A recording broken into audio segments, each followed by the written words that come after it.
Jack and the Beanstalk. See, I'm reading this in a different position. I'm going to put it on my lap because it's a little bit longer. And this book is by one of Uncle Buddy's favorite authors and illustrators, Stephen Kellogg. He always has loved Stephen Kellogg. Let's see if this is a good book about Jack and the Beanstalk. Ooh, it looks kind of scary to me. The pictures in itself are really scary. Whoa.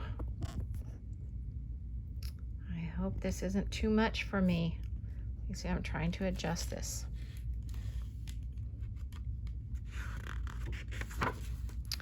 Jack and the Beanstalk.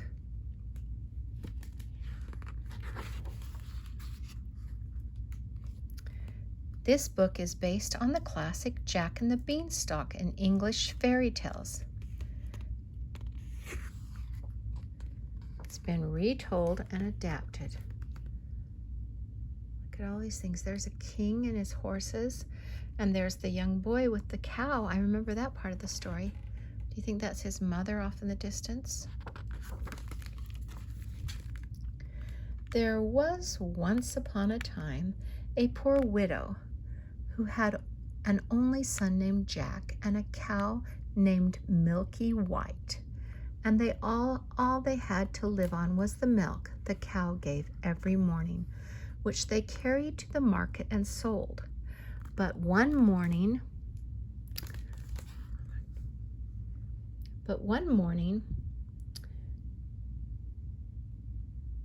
Milky White gave no milk, and they didn't know what to do.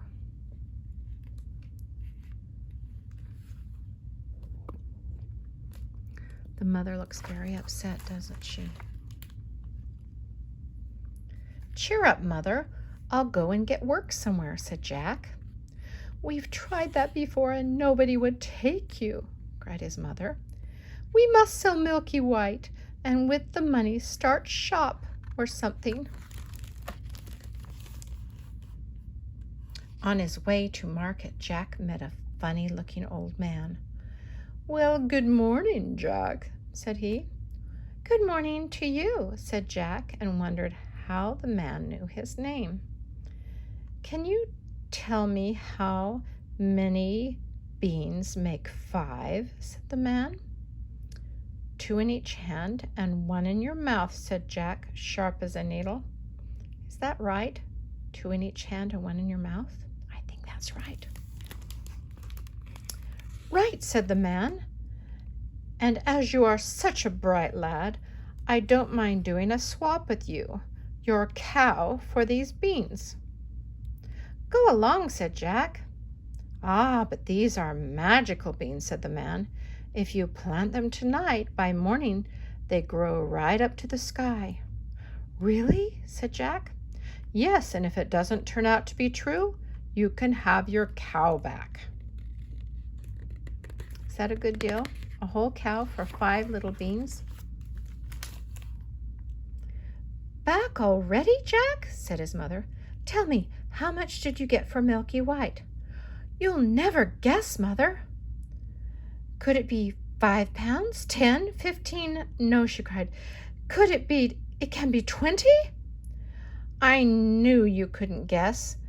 What do you say to these magical beans? Plant them tonight and—" "What?"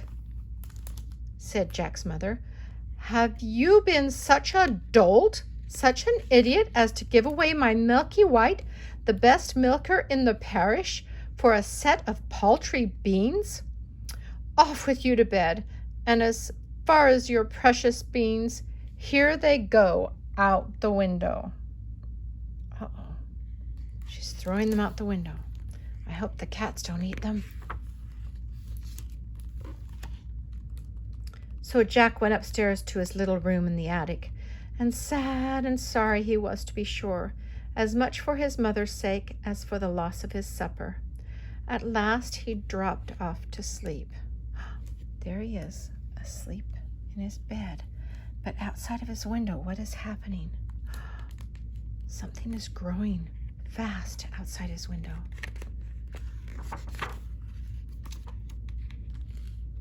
When Jack woke up, he saw that the beans had sprung up into a big beanstalk that went up and up and up till it reached the sky. So the old man spoke the truth after all. Jack gave a jump onto the beanstalk, and he climbed and he climbed and he climbed and he climbed and he climbed and he climbed and he climbed till at last he reached the sky. What's up there in the sky? Looks mysterious. Jack walked along and he walked along and he walked along till he came to a great big tall house, and on the doorstep was a great big tall woman. "Good morning, Mum," said Jack. "Could you be so kind as to give me some breakfast?" "It's breakfast you want, is it?" said the great big tall woman.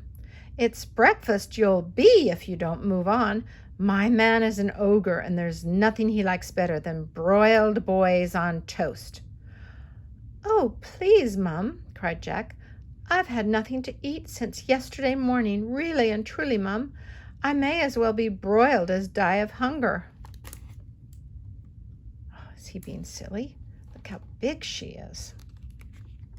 And she doesn't look too pretty either. Oof.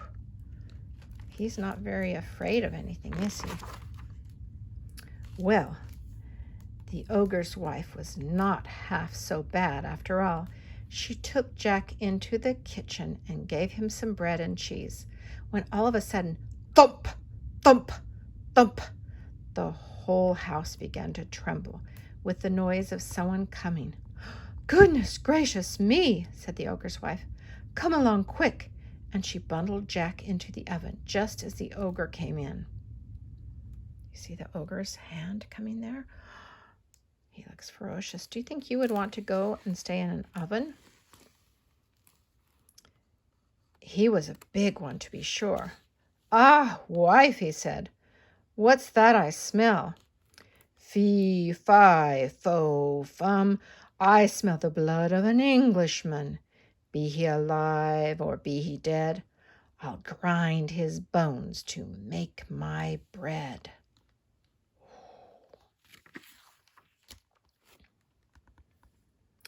"Nonsense, dear," said his wife.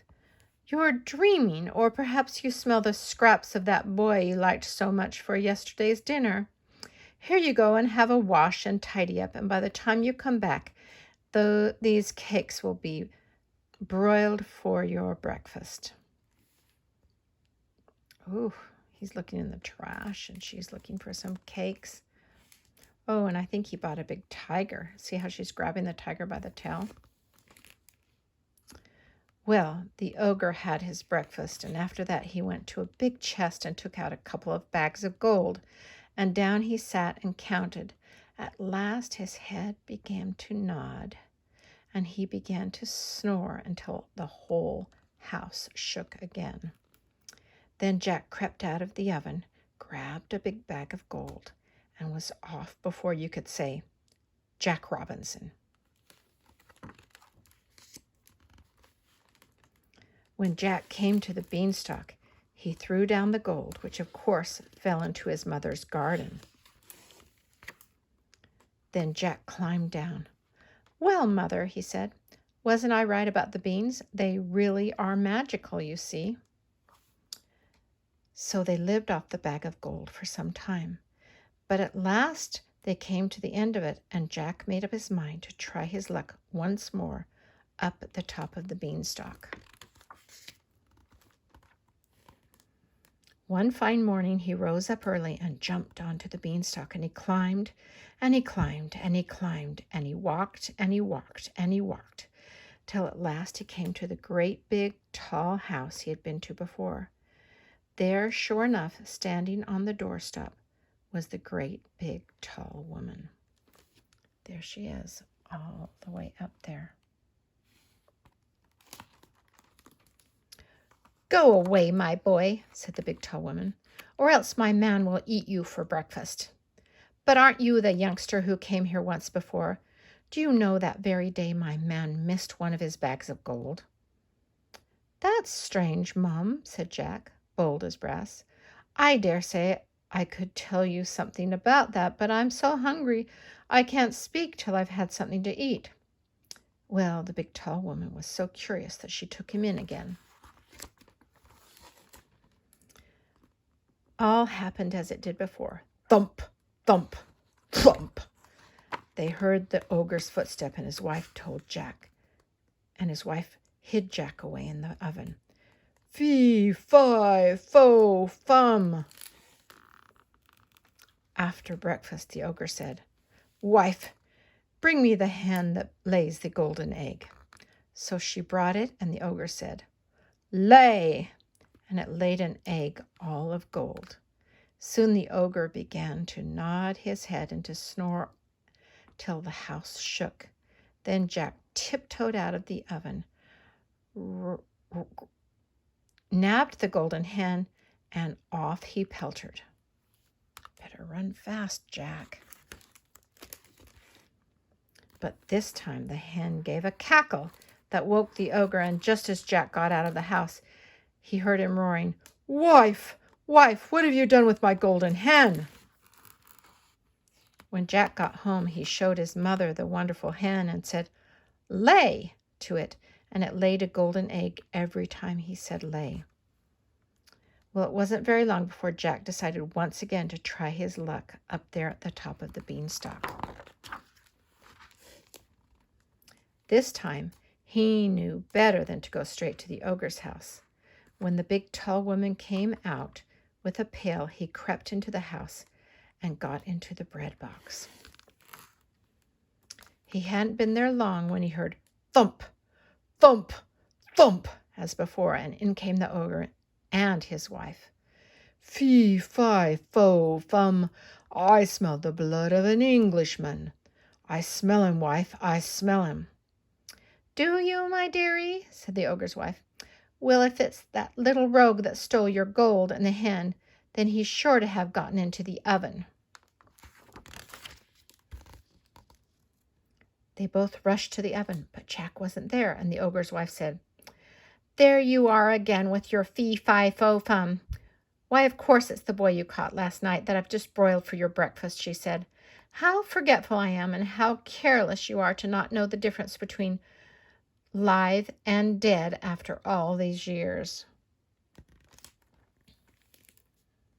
Well, I could have sworn, muttered the ogre, and he searched the larder and the cupboards and everything, only luckily he didn't think of the bread box. After his breakfast was over, the ogre called out, Wife, bring me my golden harp. So she brought it, and he said, Sing! And the golden harp sang most beautifully. And it went on singing till the ogre fell asleep and began to snore like thunder. Then Jack lifted the lid very quietly and crept like a mouse on hands and knees till he came to the table, and up he crawled and caught hold of the golden harp. There's his hands grabbing it. But the harp called out, Master, master! And the ogre woke up. Oh no, I think this is too scary for me. That is the ugliest ogre I think I've ever seen. Oh, ugly, ugly, ugly. Are you scared? I'm a little bit scared. Should we turn the page? Okay, let's turn the page. Jack ran as fast as he could, and the ogre came rushing after. When the ogre saw Jack climbing down for dear life, he swung himself onto the beanstalk, was shook with his weight. Down climbed Jack, and after him climbed the ogre. Jack called out, Mother, mother, bring me an axe. Jack's mother rushed out with the axe in her hand, and Jack gave a chop at the beanstalk, cutting it in two. The ogre fell down and broke his crown, and the beanstalk came tumbling after. That sounds more like Jack and Jill, doesn't it? But I'm glad that ogre came down. I hope that when he fell, he broke his crown Good. With that, what with showing the golden harp and selling the golden eggs, Jack and his mother became very rich, and Jack married a great princess, and they all lived happily ever after. The end.